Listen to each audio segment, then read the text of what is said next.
The National Weather Service in Sullivan has issued a flash flood warning for Western Columbia County in South Central Wisconsin, Marquette County in South Central Wisconsin, SAUK County in South Central Wisconsin, until 5:30 p.m.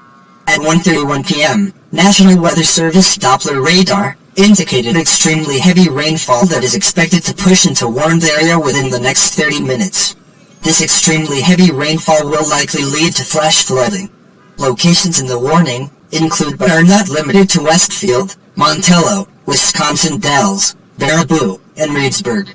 In hilly terrain there are hundreds of low water crossings, which are potentially dangerous in heavy rain. Do not attempt to travel across flooded roads. Find alternate routes. It takes only a few inches of swiftly flowing water to carry vehicles away.